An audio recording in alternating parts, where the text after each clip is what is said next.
This is Open to Debate. I'm John Donvan, your moderator-in-chief. Hi, everybody. This week, we come to you from the road, Riyadh, Saudi Arabia, where we went on stage at the Future Investment Initiative Institute, shorthand FII. FII is an annual gathering of thinkers and innovators and investors who are exploring ways that innovation can make positive impact on humanity. That's their goal. Given our efforts at positive impact at Open to Debate, namely by elevating public discourse and encouraging listening, we were pleased to be included as what the FII people call a knowledge partner. So with that knowledge on your part, here's a look at what we did at FII. Let's start off with a comment or two from Richard Attia, who is the CEO of the Future Investment Initiative, and why he saw a role there for what we do at Open to Debate, and that thing that we do, which is debate. Debate is extremely important because this is always from provocative conversation, from creating opposition between ideas that you help people to make their own opinion. And at the end of the day, what is important is to have multiple opinions, because I would say that on many topics, like the future of Europe, or like the future of renewable energy, or like is AI killing jobs or creating jobs, you need to hear different opinions to make your own opinions. So you cannot be a curator of debates and ideas unless you bring different opinions around the same table. And this is what I think is refreshing, this is what is instructive, and this is what is helping everyone to progress and to acquire his or her own opinion. And that debate energy is what we took to the main stage at FII with our program called Clash of the Titans. We brought together 6 intellectual and corporate titans to take part in a series of 3 debates. Now, typically our debates take on one topic, but this was different. We're going to do 3 debates quickly, 3 in a row, and they're going to be around 3 themes. Those themes are money, truth, and power. We do have ground rules. The debaters are strictly timed, 2-minute openings and 1-minute rebuttals. And then we move on to the next topic. Let's get started with our first topic, which is money. And I would like to welcome our first 2 debaters to the stage. Please welcome Dr. Saifuddin Ammous. Dr. Ammous is an economist and best-selling author. His most recent publication is Principles of Economics. And Mr. Robert Rosenkrantz. Robert Rosenkrantz is chairman of Delphi Capital Management, as well as founder and chairman of Open to Debate. Once again, the topic is money, and here is the specific question we are going to ask you to take on. Is the future of currency crypto or fiat? Saifuddin Ammous, you go first. You have 2 minutes to answer the question, which once again, is it fiat or is it crypto? First of all, thank you so much, John, and thank you, everybody, for inviting me to FII. It's an honor and a pleasure to be here. I'm going to make my comments as quick as I can. So, Bitcoin's rise in the last 15 years, for me, has exploded 2 of the most important myths surrounding money. They're self-serving myths promoted by governments over the last century, which I don't think hold up. The first myth is that money supply needs to expand to accommodate growing economic activity.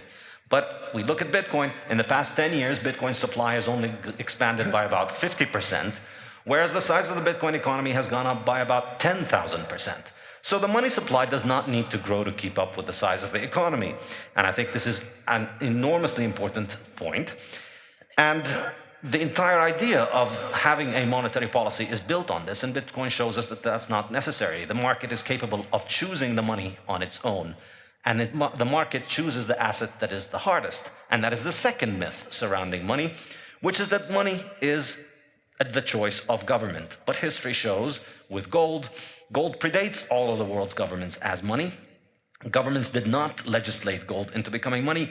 Governments had to make their own money out of gold in order for the market to accept it as money. They had to accept the market's choice for money. And this is what we're seeing now with Bitcoin, where Bitcoin is one of the 10 largest currencies in the world, and it has no state sanction behind it. It's not the state anywhere that has made Bitcoin money. So what ends up happening on a free market is that the market chooses the hardest asset to produce as money because it holds on to its value.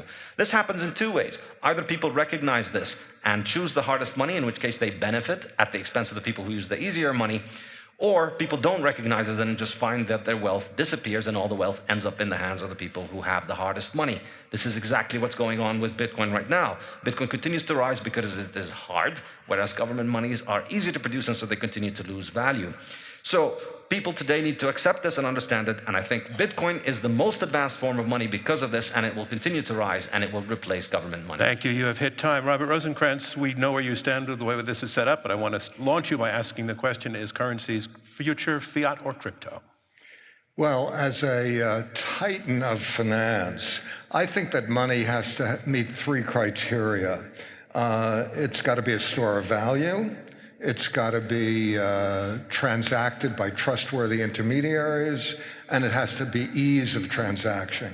And I'd say that Bitcoin fails miserably on all three counts. As a store of value, there's no underlying asset whatsoever. Its value relies on popular delusions and the madness of crowds. Since 2011, there have been 4 occasions when Bitcoin has lost more than 80% of its value. And yes, fiat currencies erode in value over time, but that is usually offset by their interest income. Then the question of trust of the intermediaries. The largest Bitcoin exchange in 2014 was Mt. Gox. The largest in 2022 was FTX. They both had spectacular bankruptcies. The largest now is Binance. It was just fined $4 billion for its misfeasances. And then on ease of transactions. So MasterCard, in 2 minutes, processes 300,000 transactions. The BT Ledger takes a full day to process 300,000 transactions, and to do it, it uses the entire power supply of the nation of Poland. This is insanely inefficient and wasteful. So on those grounds, I would say that Bitcoin has major, major failures as money. Thank you very much. Time for a rebuttal. Dr. Musio, you have 1 minute. On the issue of store of value, even with all of these 80% drawdowns, Bitcoin has outperformed every financial asset over the last 10, 15 years. In fact, I don't think there's any money manager who's outperformed Bitcoin over the last 5, 10 years. All those people charging fees to manage money cannot match just simply buying and holding Bitcoin, because they're playing a game in a rigged currency where the currency is constantly devalued. So you need to run extra fast just to stay where you are, because the currency is designed to lose value. Whereas with Bitcoin, because the currency is fixed in supply, simply the increased demand, and as people recognize and understand that this is a fixed supply currency that nobody can inflate, that on its own is causing its value to appreciate more than pretty much any investment in the fiat world. On the issue of exchanges, Bitcoin does not require exchanges to operate. In fact, that's the whole point. The whole point is that you are the one who is in charge of your currency. You can decide what you do with it, and nobody can take it away from you, because it's cryptography, it's math. It's not money. And on the issue of energy, I think this is a failed comparison, which I discuss in my book. Bitcoin is not a consumer payment system. You can't compare MasterCard transactions. It's a final settlement platform. Thank you very much. Mr. Rosenkranz, you have the last word. 1 minute rebuttal. Okay, well, my opponent has made a lot of the fact that the supply of Bitcoin is limited. Well, so is the supply of Picassos, and that does not make Picasso money. He's also talked about the fact that government doesn't have its hands on Bitcoin, but that's because the anonymity of Bitcoin enables a lot of nefarious activity, from ransomware payments to drug dealers to financing terror networks.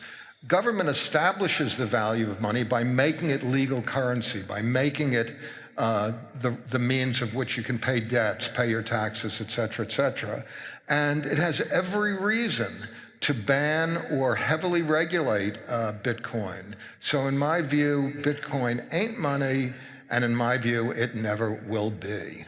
That is a wrap on this round. Thank you very much, gentlemen. And you may leave the stage. Thank you. Now we move on to our second debate. The theme in this one is truth. And I'd like to welcome to the stage again with a round of applause. First, Sir Martin Sorrell, who is founder and executive chairman of the S4 Capital Group. Sir Martin, welcome. This side, sorry. And Xenia Wickett. Ms. Wickett is the founder of Wickett Advisory and is an executive coach and international advisor. Ms. Wickett, thank you. Welcome to the stage. I said the theme of this this round is truth, and the degree to which truth may be disrupted by technology, or is it being enhanced? And the advent of artificial intelligence has certainly raised this topic to new levels of relevance. So here is the question, and you will go first, Sir Martin.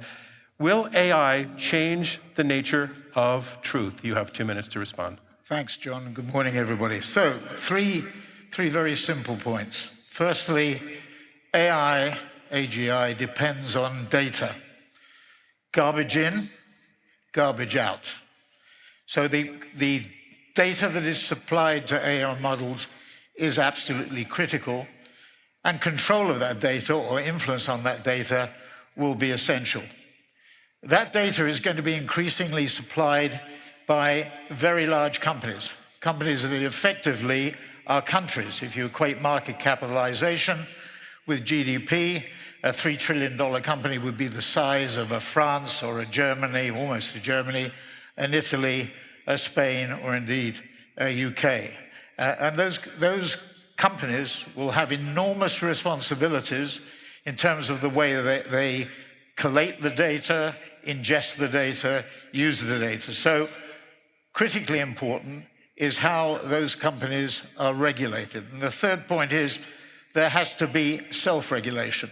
Governments don't have the capacity or the resources or the capabilities that these large companies have.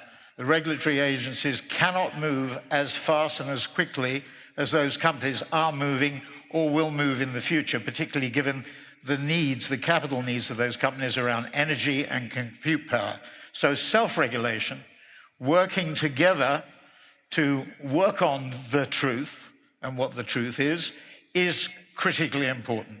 So self-regulation in partnership with government is the way forward. In the absence of Armageddon in terms of regulation and AT&T or type breakup of the scale that we've seen, for example, in the oil industry historically. Thank you. Zenuiket, will AI change the nature of truth? Thank you. Thank you. Truth is an unchanging, objective constant. AI can't alter it. The Allies won World War II. 2 + 2 = 4. AI might distort, might manipulate perceptions, but the facts remain the same. AI doesn't change the nature of truth. AI might generate deep fakes, false information, but it cannot change the underlying reality. The moon landing happened in 1969, no matter how it might be portrayed. Perceptions shift, truths do not. AI only affects how we access the truth, not its essence. Technology does change access, but it does not change truth. Across history, the printing press, internet, social media have changed how we access truth, but the truth nevertheless remains constant. Whether we learn through books or we learn through AI, Britain has a parliament. Technology does not redefine the facts. Truth has 3 fundamental characteristics. First of all, it is objective. It is fact-based. Secondly, it reflects reality. It corresponds to what actually is. And thirdly, it is independent of how it is discovered. The method of finding truth, whether through AI or otherwise, doesn't affect the truth itself. AI might change perceptions or create alternative narratives, but truth's essence remains unchanged. AI is a facilitator, but it is not an arbiter. It helps us access and filter data, but it does not generate the truth. It is a tool, not a creator of truth. It may help us identify truths, but that is where it ends. Thank you very much. So Martin, your 1-minute rebuttal. Well, truth is subjective. I mean, newspaper barons have always influenced truth. We've seen where media owners can influence in this current election that we're seeing in the United States. Owners of media seek to influence opinion in one way or another by endorsing or not endorsing candidates. You mentioned the moon landing. Some people believe that moon landing never took place, that it was some cinematic or movie-produced reel that people were seeing. So the truth that you refer to can be influenced, and unfortunately, in the context of AI and AGI, there will be bad actors, and we will have to control those bad actors or stop them from influencing people in unsatisfactory ways. In the current conflicts that we see taking place, sadly, in Eastern Europe and indeed in the Middle East, truth is influenced in the new media, the social media that we see many ways. And AGI certainly do that too. Zenuik, at your rebuttal, please. Thank you. Sir Martin, I'm so pleased you brought that up. Thank you. Because what you're talking about is perception. And there's no question at all, I 100% agree with you. AI alters perception.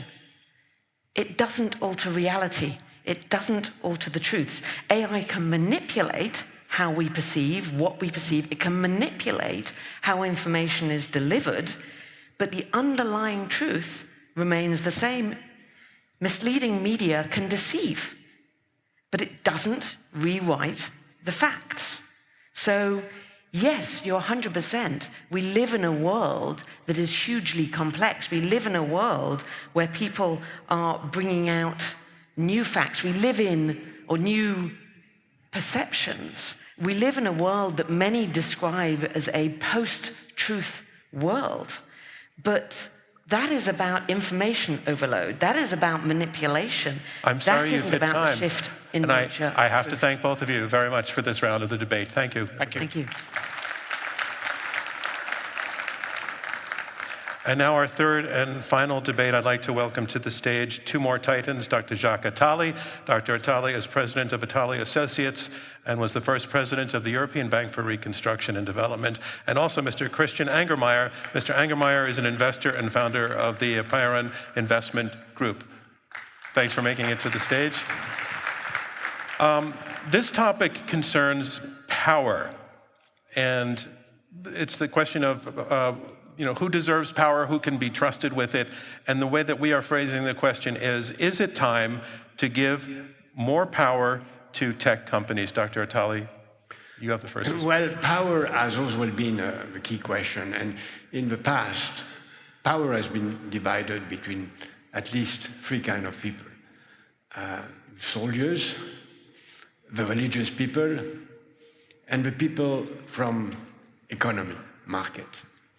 Today, there is another category, which are tech people, and they are very important, they are essential. Nobody can be against.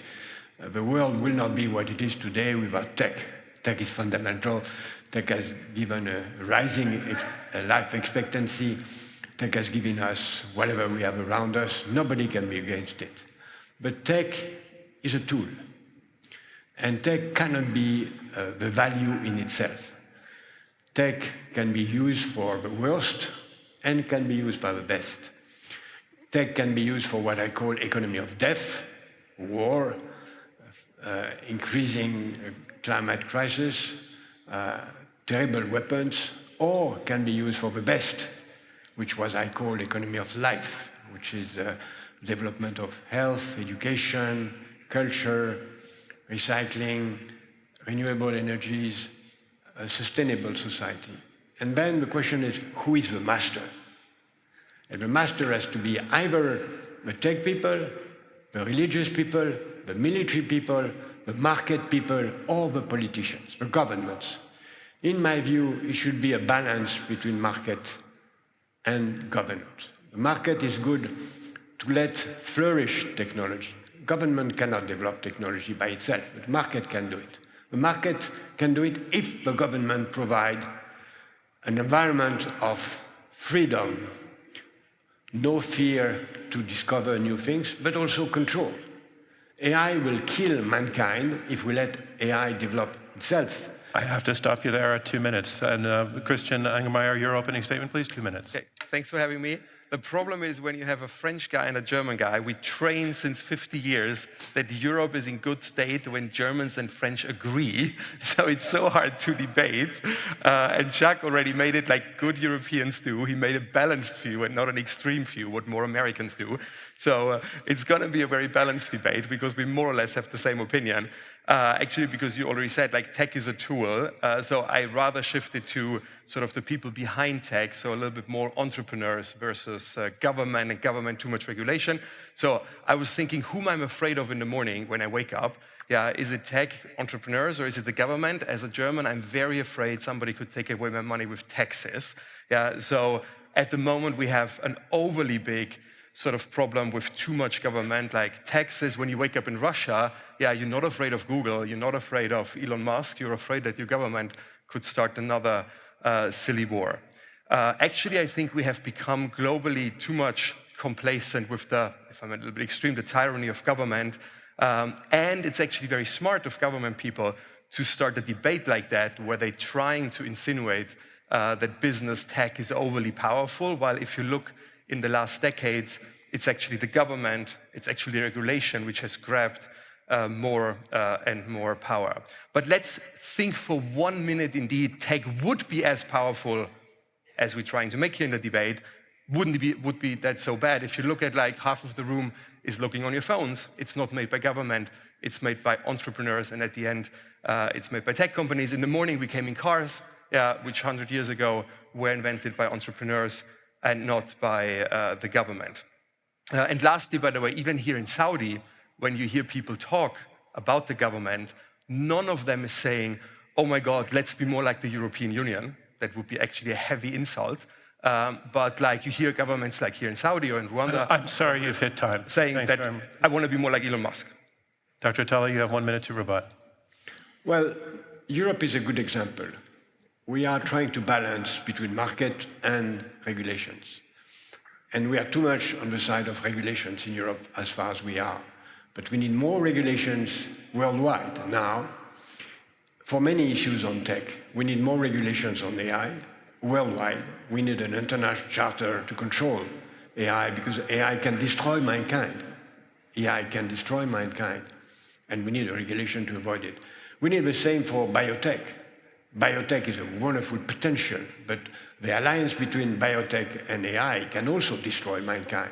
And we know that from 30 years. We need a control of that.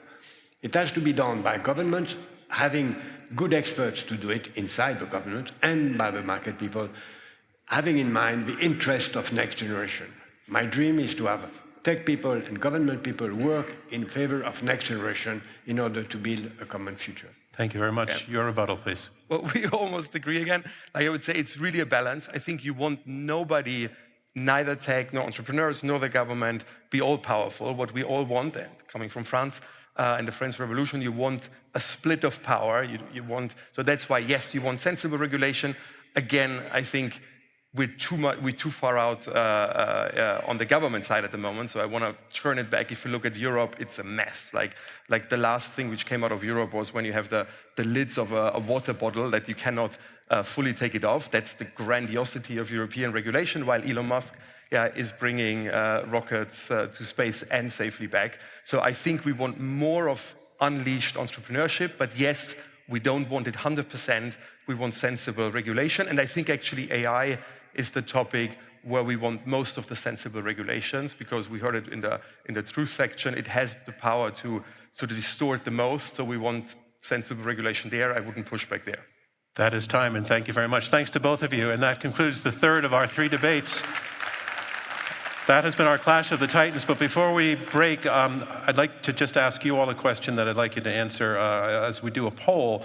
After you've heard these arguments in very quick succession, which of the grand challenge themes, money, truth, or power, do you consider to be the most critical to humanity's future? And while you're entering your response to that, I want to thank our debaters, first of all, Mr. Rosenkranz, Dr. Armus, Sir Martin, Ms. Wickett, Dr. Atali, Mr. Angermeyer. We so appreciate that you were willing to come up and face one another and to have an argument. As I said at the beginning, we really believe that there's such a thing as argument when it's conducted in good faith and with the intention to listen, with the intention to learn, and done so with civility. And we hope that through the rest of the conference, you'll kind of take the note from here. I want to listen to all sides. I want to listen to both sides without having to take offense if somebody disagrees with you. So let's look at the results from the poll. We'll bring them up. Which grand challenge is most critical for humanity's future? I'm told they're coming. Up there they are.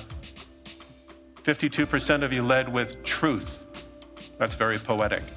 I want to thank you all very much. Thanks for joining us from Open to Debate. And thank you to FII for having us.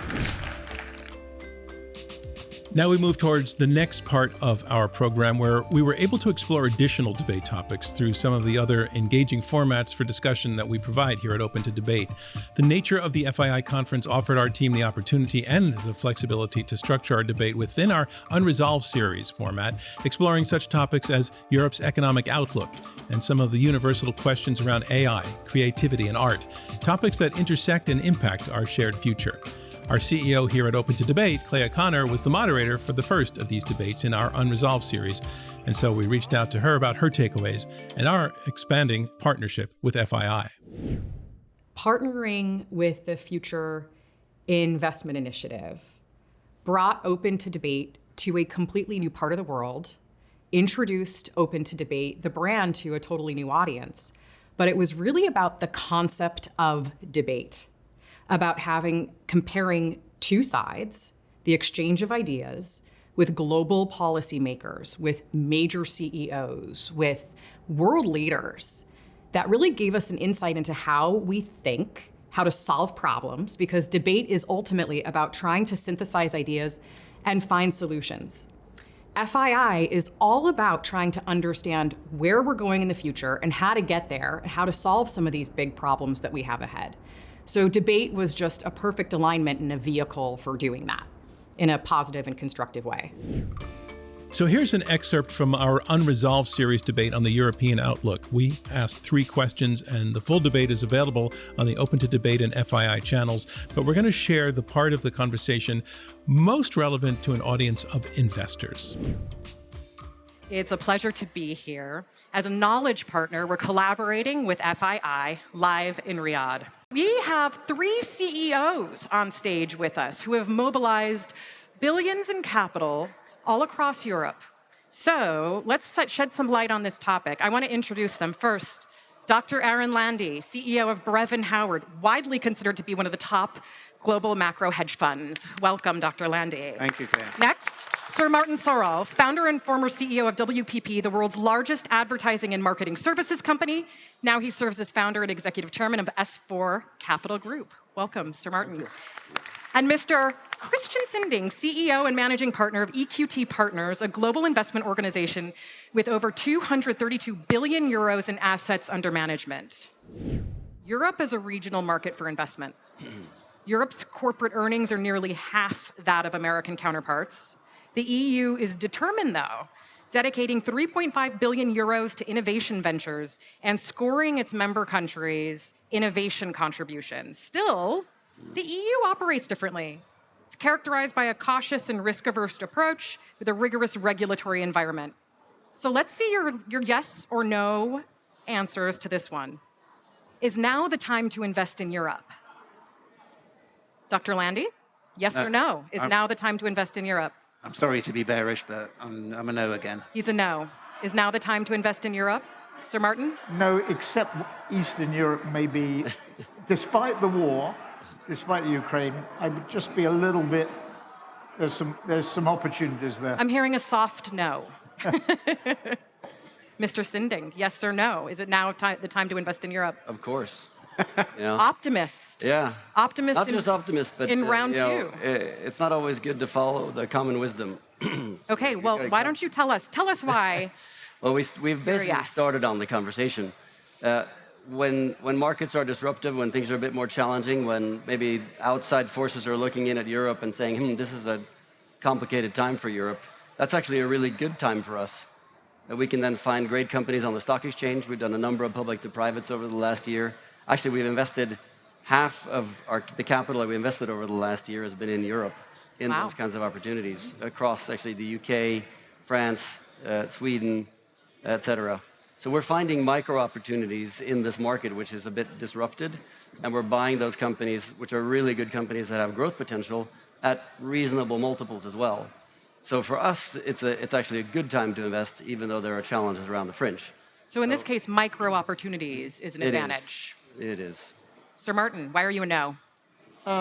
Well, look, I believe in waves, right? And I believe in cycles. And I think countries go through cycles and regions and continents go through cycles. And I think Europe, I mean, if you think about China for a minute, in the early 19th century, China was, you know, the biggest economy in the world. And the Chinese look at, you know, they tend to look at the long term, hundreds of years, or certainly tens of years, where we tend to look much, much more short term. And they just think, in many respects, they're just reassuming the place they had before. And I think, you know, just to put it in context, here from the UK, I was in Shanghai recently when the new British government announced two things. One, that we were probably going to go to a 4-day week, or a 3-day weekend as a working week, the rights and wrongs of that. And secondly, that workers, as they call them, and we have to define what a worker is, drives me nuts when people talks about workers as opposed to landlords or share owners, which the Prime Minister is now talking about. But basically, they wanted to prevent companies or give workers the rights to prevent their bosses or employers from disturbing them after 6 p.m. at night. I recounted that to a Chinese audience, and they guffawed. They belly laughed at it because they operate on a 9-9-6 basis, 9 to 9, 6 days a week. Or that's so. This is one big reason not to. This is about the sclerotic development of Europe. Europe is exhibiting signs of old age from an economic point of view. Dr. Landy, tell us why you're a no. Same reason as Sir Martin? Fundamentally, yes. Productivity? Productivity is weak. But, and I completely agree that on the micro level, there are some very interesting opportunities, and the fundamental research that gets carried out in Europe in some of the areas you mentioned, and things like fusion and quantum computing, and there's incredible research output in Europe. And as Sir Martin said, there are sectors and areas and regions and countries that are doing very well. But from a macro perspective, the headwinds are there, and we've seen the news today in the press about Volkswagen planning to, for the first time in its history, close plants in Germany and potentially cut salaries by 10%. So it's not a pretty sight, and there's no strategic, in my view, there's no strategic vision from the business leadership or political leadership of how to change all of this. There are ways to do it: more investment, more technology, more productivity. I was going to go to you because the Nordic countries are the innovators. But then they are. Look at Europe as a totality. Yeah, they're pretty. Yeah, they are. Germany needs to follow. Not the same productivity issue. No, not the same productivity issues, but a very good social network there. But I think what those countries have done, what our countries have done, is actually to invest in the future. What about AI? I mean, we're talking about investing in Europe. Is AI regulation going to hold Europe back? Well, I think there are two things that the CEOs of the companies that we deal with have got to think about. One is the nuanced global approach, different regions, Europe versus Asia, etc. And the second is in a European context, it's using AI, quantum, blockchain, the much maligned metaverse, which probably is underhyped now, those technologies to improve efficiency and productivity in those countries. I think that's the opportunity in Europe to apply that. My problem is, you know, when the former Prime Minister wanted to have an AI conference at Bletchley Park, what did it center on? It centered on regulation. You know, there's a saying that the Americans innovate, the Chinese imitate, and the British or the Europeans regulate. And unfortunately, I think that's where the weight, you know, we see this with the EU. Do you agree? Do you agree with that? As the lone dissenting I'm the yes opinion man. on the panel? I'm the yes man, so this time I actually agree. Regulation is one of our biggest issues. Even in the transition to renewable energy across the continent, red tape, slow-moving regulators, different regulators in each country, and a lot of resistance generally to change is actually a problem. So there I'm saying yes, but in a negative way. A negative yes. Yes minus. If I may say that. Dr. One concrete example. We have to report on, as a public company, on 600 outputs in relation to DE&I activities. Last year we reported on 150. Our annual report for this year, published next year, we have to report on 600, for which we will have to get PwC as our auditors to audit it. Dr. Landy, do you want to hop in on that point?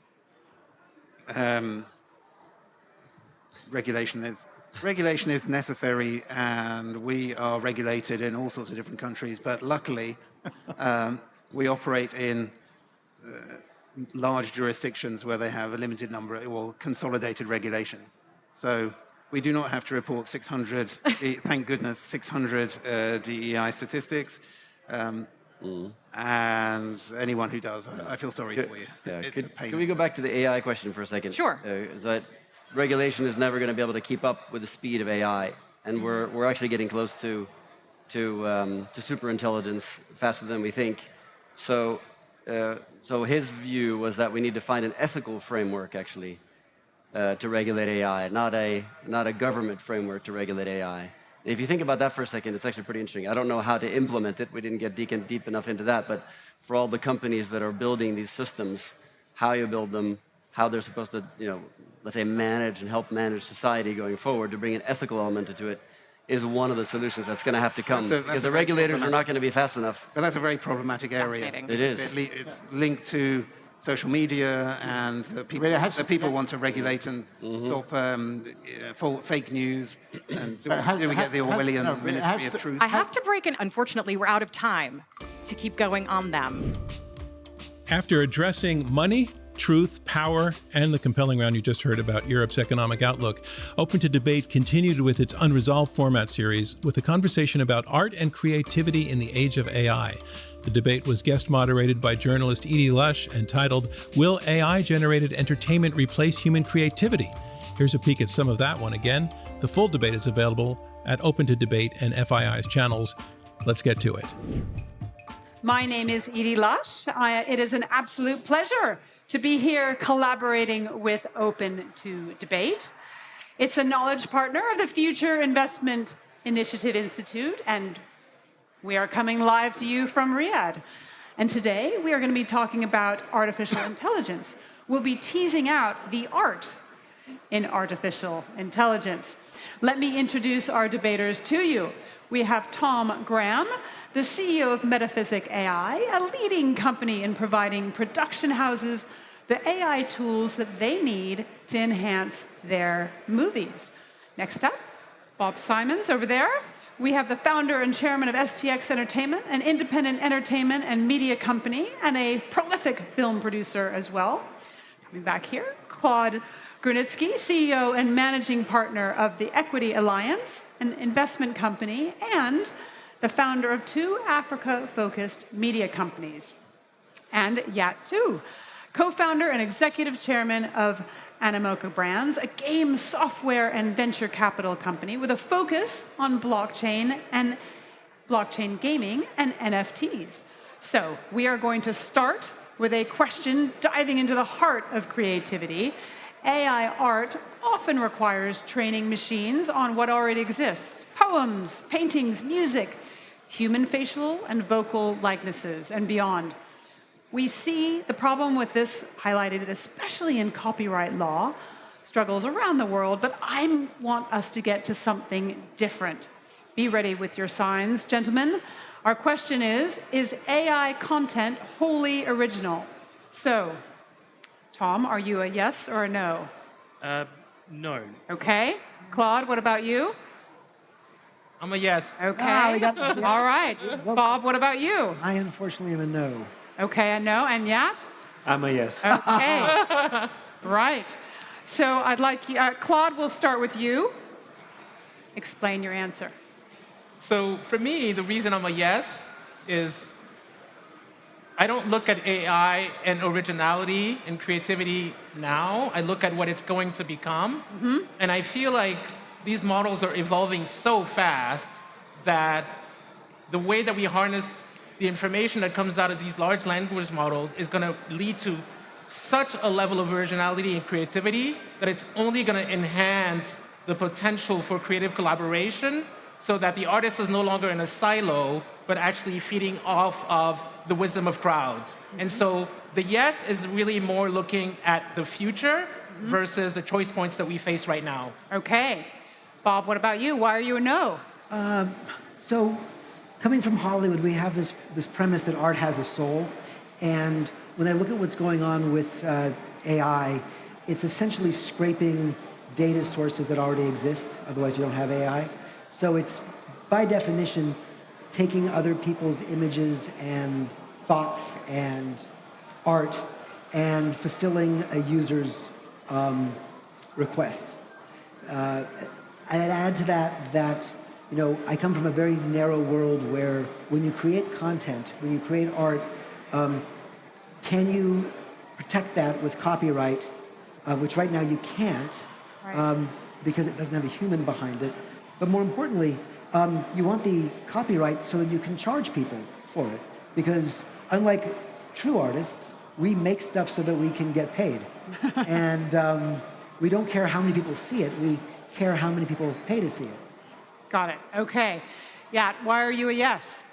Well, I think if you think about what AI can do, AI actually can create entirely new paradigms and new content in areas that we haven't seen before. Like AlphaGo is a good example of that, where it created entirely new Go moves that even the grandmaster at the time didn't have an answer to, right? Before we looked at chess as sort of the pinnacle of AI, but chess is quite deterministic. All the moves can be predicted.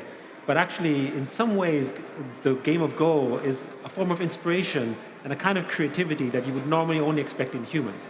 And basically to your point, it's also where will it go? Because new content is created through AI, not from human inspiration, that will then actually be the body of work that will come. Basically, AIs are training AIs already, and therefore I do believe that we've seen glimpses today where AI content is wholly original, but in the future, I think a lot more AI content will be very much original.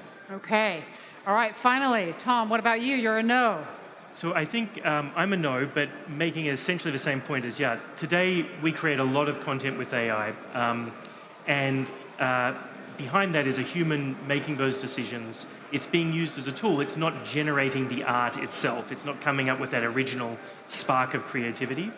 But I can certainly see in the future moving towards AI models that can do the brain, create the art, as well as, say, the visual elements, the beauty of it, right? Bring those two things together. Today, in all of the things that we do, people are using this AI as tools to enhance their creativity. So that's why I'm a no, but certainly the future, yes. All right, so we're going to move to our discussion section of this particular round. I heard something interesting in all of you, but I heard, Bob, you were nodding when I could hear when Yat was talking about AI being quite creative around Go. So I wondered if there was something in that may make you change your mind, or did you want to respond? No, I actually agree with what he's saying. I'm coming from a very specific point of view, which is the art being created is it original? Meaning, is it, the way I look at AI right now, maybe in the future it's different, but where it is right now is the data that it's scraping, that's, again, fulfilling this request, consciously or unconsciously, it's neither. So for me, in art, whatever the form of art is, there's usually an artist struggling with something based on his experience, his unique worldview, his cultural perspective. And I think that's actually a very important part of what drives originality. But again, once AI starts dictating what AI is doing, then it's exactly where, then I'm wrong. Yeah, and maybe if I can respond to that as well. I think the question isn't, is AI content better than human content, for instance, right? Or is AI content sort of an example of AI consciousness? Those are totally different things. So to the question, is AI content original, or can it be original? I think that is a much more clear question in terms of when AI generates content of its own, and then it uses that on top. I mean, that's kind of what human inspiration is, right? When you look at a painting, as a human, you're inspired by it. That doesn't mean you're copying it. In your mind, you're not processing it as I want to copy the Mona Lisa and do that. the idea was inspired to create something, and it generated some content. That content generated someone else's content. Over history, there's a sort of a tree of inspirations that came out that are technically all original, and I view AI somewhat in the same way. Derivatives are always more interesting than the original. I have to disagree and push back, because I don't think of it in terms of content. To me, when I think of content, it has a bit of a negative connotation. When I think of being on a panel around AI and creativity, I think of Mona Lisa masterpieces. And to me, I don't put it in the same category as content, and I think we have to kind of draw the line. But when I think of content, I'm just thinking of TikToks and just consumer culture of things that we consume really quickly, but that don't have the value of rising to the level of masterpieces, which is what I'm leading with. But I think AI being able to do something original doesn't equate to value, at least in the way that I'm thinking about it. Because, you know, an elephant, for instance, can be given a paintbrush and they draw all sorts of whatever that may be. It may not have a lot of value, but I think we can say that it is original because an elephant painted it. Whether there was great conscious effort or a masterpiece, to me, is kind of the same thing as an AI maybe being primitive, but it still is original. Right, but just, and I don't want to hog the mic, but I just want to maybe respond just really quickly. On this subject of originality, you know, when we were talking earlier with Tom, you were saying about maybe a third of the content that is created on TikTok, these videos have AI music that was generated really by AI behind the scenes, and no one really pays attention to them because it's just in the background.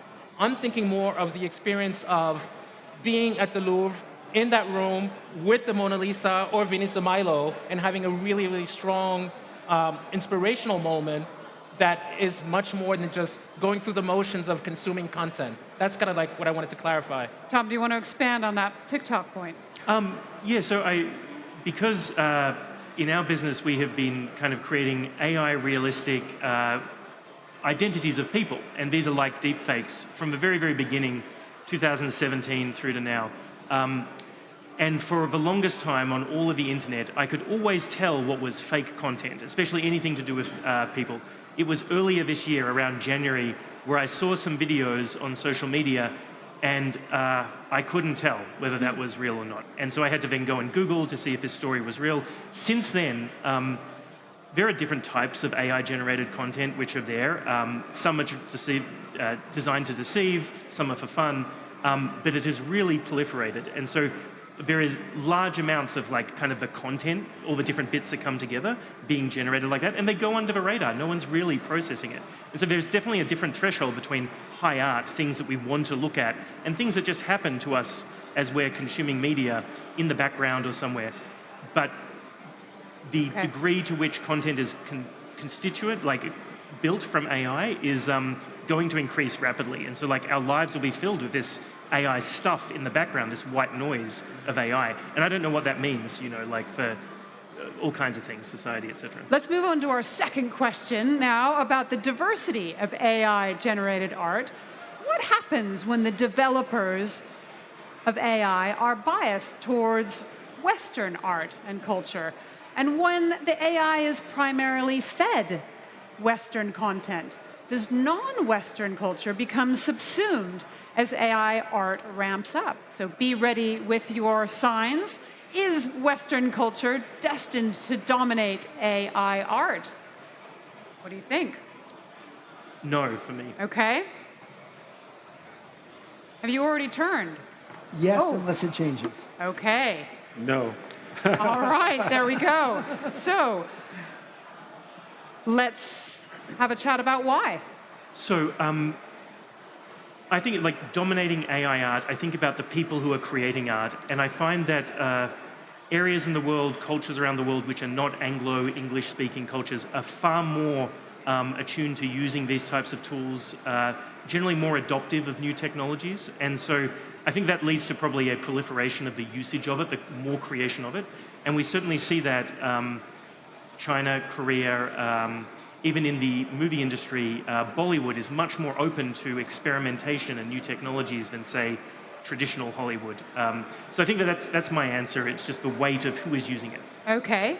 What about you, Claude? You're on the yes side. I'm on the yes side, and I completely disagree with my friend Tom here because the problem, and one of the reasons I come to conferences like this is because as an African, I feel like I have to be the voice, one of the voices of the global South. And many of us Africans moving through this world, we have to learn other people's languages, mostly Western languages. So I had to learn French, I had to learn English, then I learned Spanish, and then I learned Portuguese.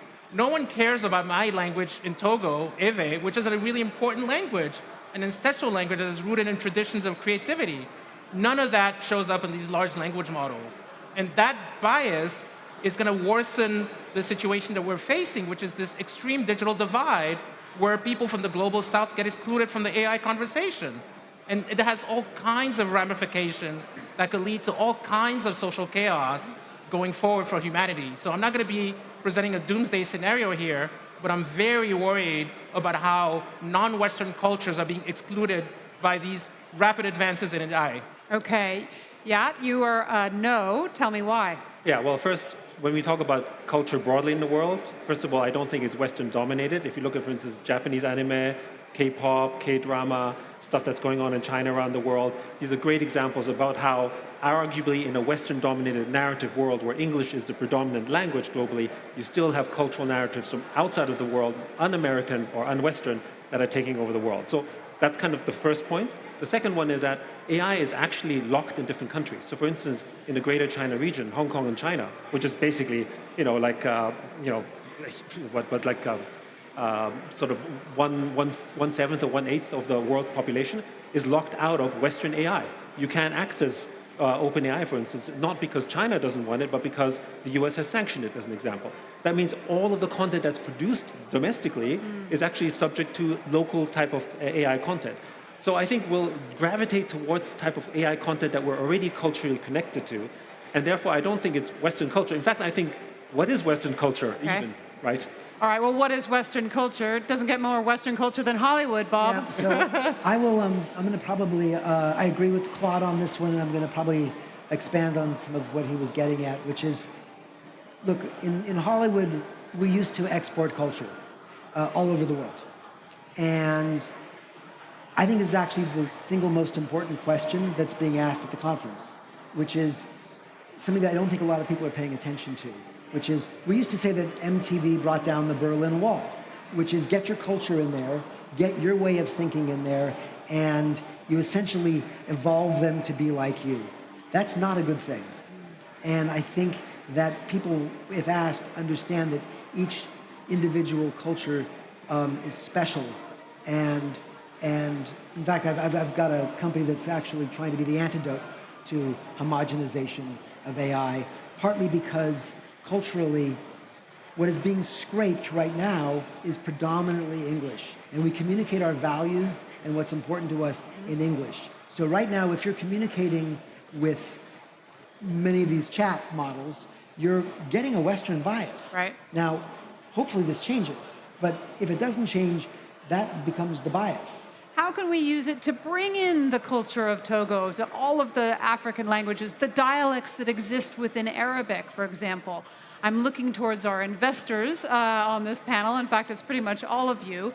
Are there ways that we could see AI used to make it better? You can take these data sets, you can train them one time, and then you can continue to train on top of them. I think that the larger question about bias and how we can move diversity is more the product decisions made by tech guys inside large companies around the world, more than the algorithm. What products do they build? So for me, I see the potential really, when you look at the sort of pre-AI wave, it was UGC. User-generated content was really the remixing of all sorts of cultures coming together and then basically creating new narratives. But suddenly they can do that and express an idea that they couldn't do before. So I actually think that it becomes more powerful. And I think the intermixing of cultures will become even deeper because we can now finally express it and reach an audience that we couldn't do before. Are you inspired by this, Claude? Is this helping you out? I'm inspired and I'm hopeful, but I'm also very much rooted in reality and what I see as somebody who spent his entire career promoting the information industries and the creative industries coming from the global south, specifically Africa, with a bias on black culture, is that, whether it's TikTok, that content, or Instagram, or YouTube, or whatever, again, these are Western or Eastern platforms, whatever we define them, that are, again, not owned by anybody in the global south. But what about finding a way for us to create our own platforms that will disseminate our content with pride, as opposed to just looking for the validation of the Western world. So that's been the fight, and I think that unfortunately AI is not helping, but hurting is my point earlier. All right, I'm going to thank our debaters here, Thomas, Graham, Claude Grunitzky, Bob Simons, and Yatsu. We so appreciate you showing up, approaching this debate with an open mind, and bringing your very thoughtful disagreement to the table. In short, being open to debate. And that concludes this series of debates from the Future Investment Initiative Institute conference held in Riyadh, Saudi Arabia. I'm John Donvan, and from all of us here at Open to Debate, I want to thank you, our audience, for staying engaged in these discussions. We'd also like to thank our knowledge partners at the Future Investment Initiative Institute and their audience for exploring these global topics together. That's it for us at Open to Debate. We will see you next time.